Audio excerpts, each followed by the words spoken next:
Olá, bom dia. Você que está ligado no Notícias Agrícolas, esperando pelas informações de mercado. Nesse horário, a gente sempre discute um pouquinho do que anda acontecendo com o mercado do boi.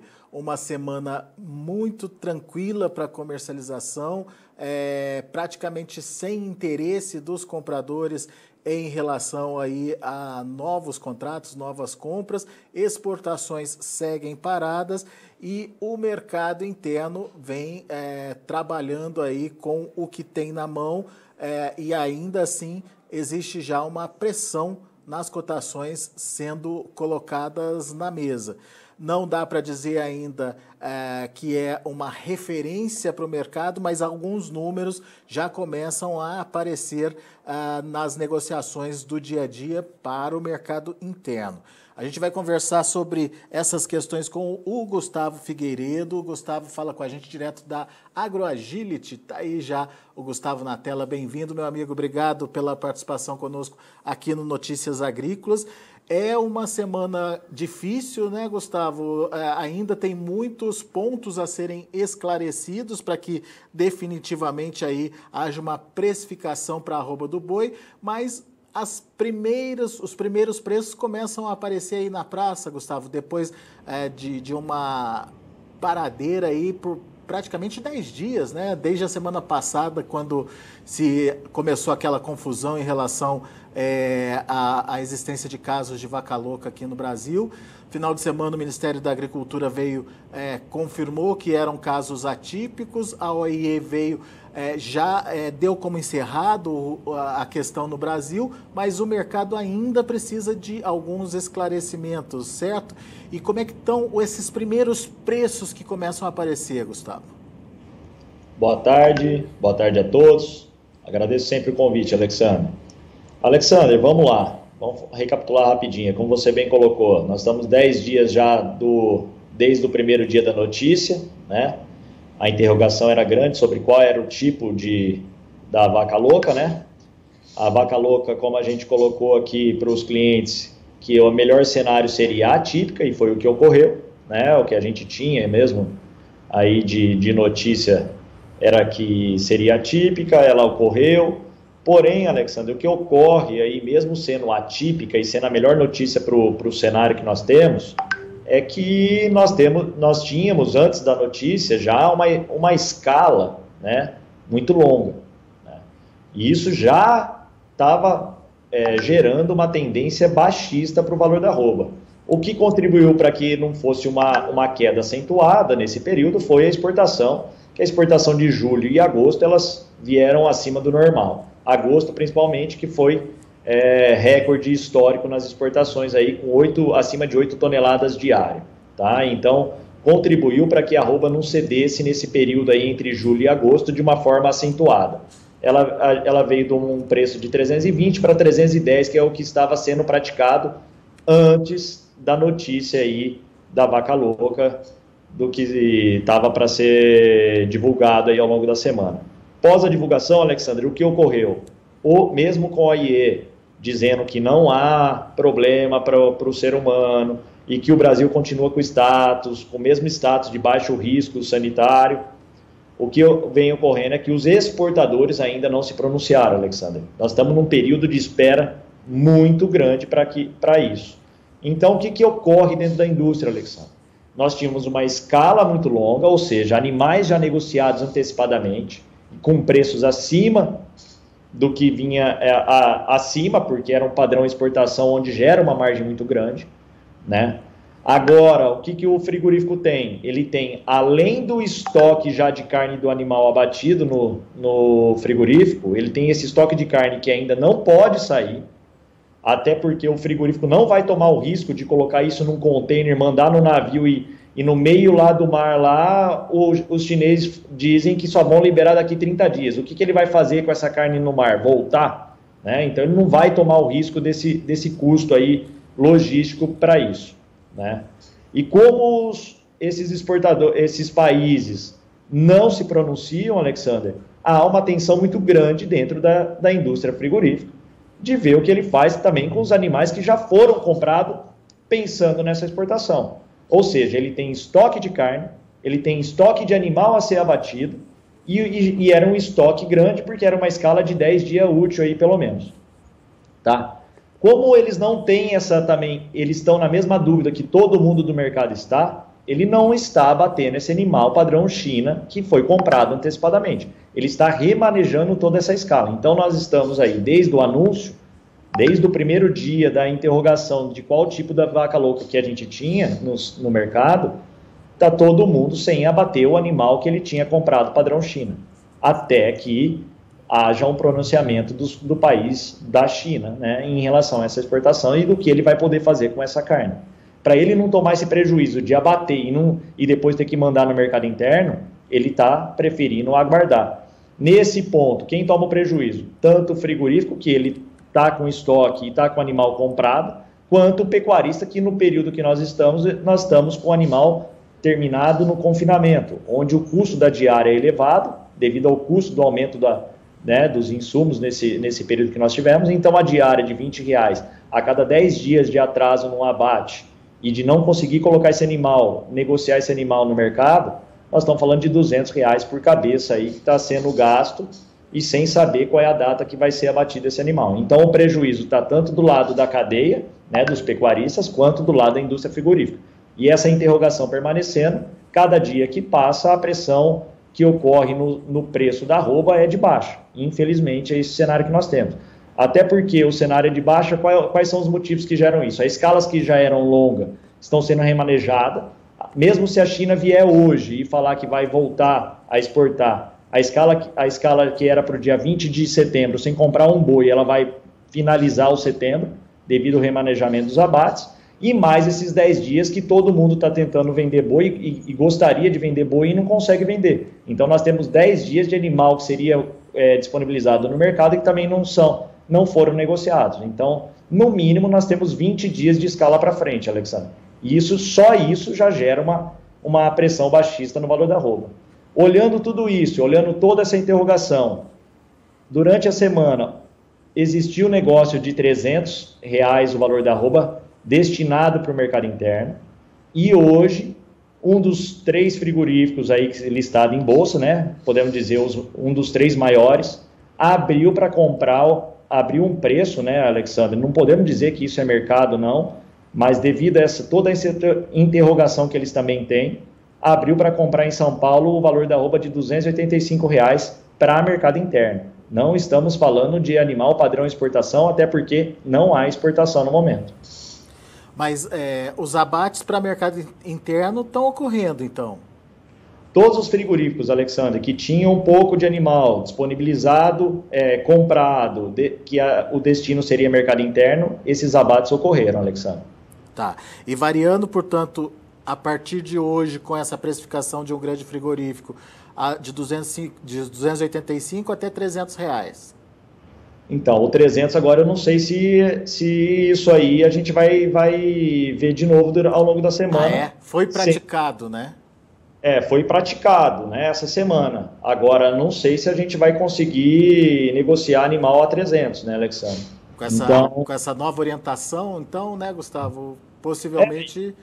E até aquele frigorífico que comprou a 300, Alexandre, ele também já fez o que ele precisava da venda de carne dele, assim, já colocou o que ele precisava de matéria-prima na mão para negociar, e nesse momento de dúvida, ele também sai do mercado e espera analisar a sua necessidade. Ele não vai ficar colocando estoque dentro da sua indústria à toa, Alexandre, para tentar... naquele sentido assim, de tentar fazer estoque e colocar um estoque barato. O que é estoque barato, né, Alexandre? Então ninguém sabe o que é estoque. Hoje é barato, amanhã não é barato, a China volta hoje, não volta hoje, volta só em outubro. Então, enquanto houver dúvida, ninguém sabe o que é caro e o que é barato. Né? E como você bem colocou, né, eu ofereço 300 para cumprir aqueles contratos que eu tenho, né, que eu tenho que fazer. Depois disso... é mundo novo, né? Nova realidade, né? É lógico, assim, vamos analisar no lado da pecuária no geral. O lado da pecuária no geral, ela ser a vaca louca típica é o melhor dos cenários, né, Alexandre?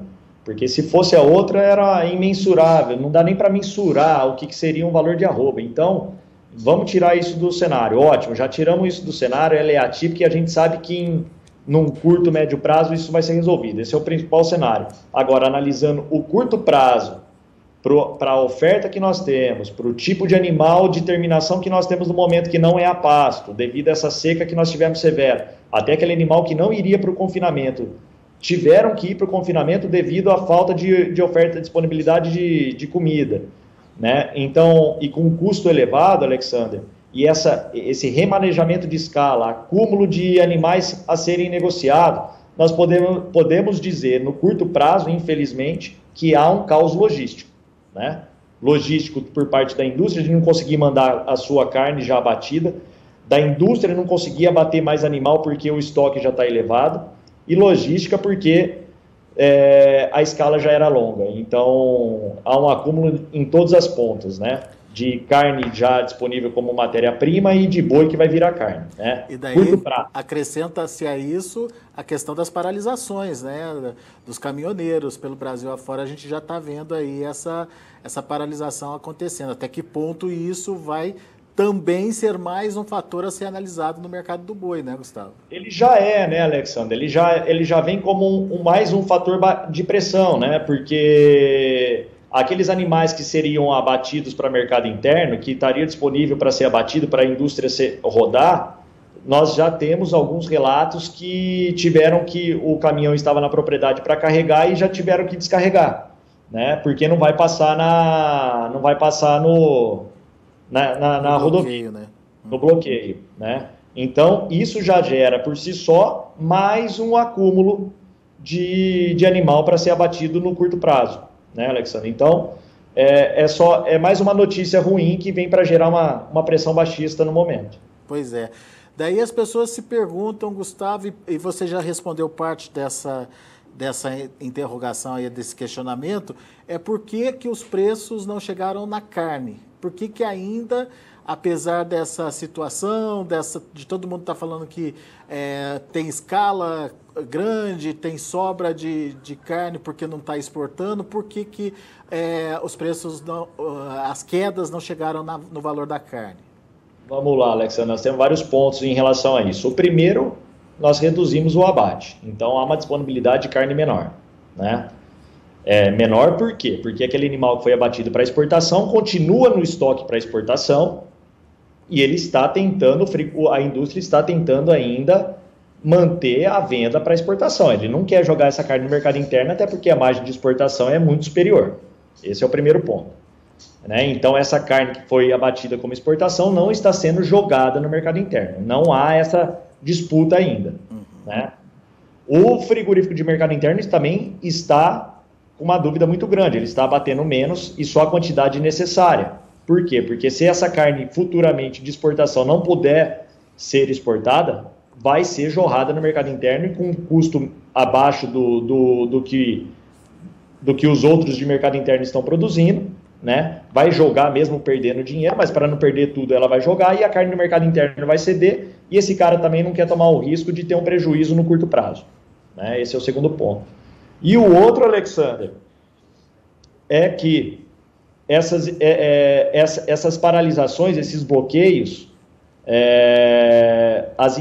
os restaurantes, eles abasteceram aí por 2, 3 semanas. Então, eles fizeram um estoque maior, ou seja, eles buscaram mais carne no mercado. Houve uma venda superior no volume.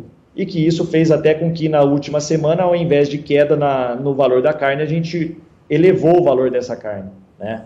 Agora, tem hora, Alexandre, a gente que analisa aqui, que fica analisando o mercado do boi já há muitos anos, é assim, ó, vamos ver se eu consigo explicar fácil aí, né? Tem hora que boi é boi e carne é carne. O que eu quero dizer com isso? Tem hora que a carne sobe e ela puxa o valor do boi. Por quê? Porque a disponibilidade de matéria-prima de boi terminada é baixa e a carne subindo, ela vai fazendo com que a arroba suba, porque a indústria precisa abater mais animal, porque a margem dela está subindo junto e ela vai subindo o valor até que ela consegue repassar isso aí com lucro, tá? Tem hora, Alexander, que é o momento que nós estamos vivendo agora, que a carne e o boi, mesmo um dependendo do outro, porque do boi sai a carne, né? Do couro sai a correia, como se fosse isso aí, A carne, nesse momento, ela sobe pela falta de oferta disponível, mas o boi, devido à oferta grande que tem no período e disponibilidade e o abate muito baixo, e a escala longa, e animais que ainda não foram negociados, faz com que o boi caia. Então, a pressão do valor da arroba do boi terminada ela é de baixa, porém a pressão da carne é de alta. Então, um não vai interferir no outro. Então, mesmo se a carne subir R$1 agora, Alexander, não vai puxar o valor da arroba, porque todo mundo sabe que a disponibilidade de animal terminado para abate é grande. Tá? Então, nesse momento, a gente não adianta analisar que a carne vai subir e o boi vai subir junto. Não vai acontecer isso. Os mercados estão descolados hoje, então, Gustavo? Eles estão descolados, Alexandre. São dois produtos diferentes hoje. Mas tem hora que a gente vai analisar, que a gente analisa que o boi puxa a carne para baixo e tem hora que a carne puxa o boi para cima. Agora, o que vai fazer a carne cair, Alexandre?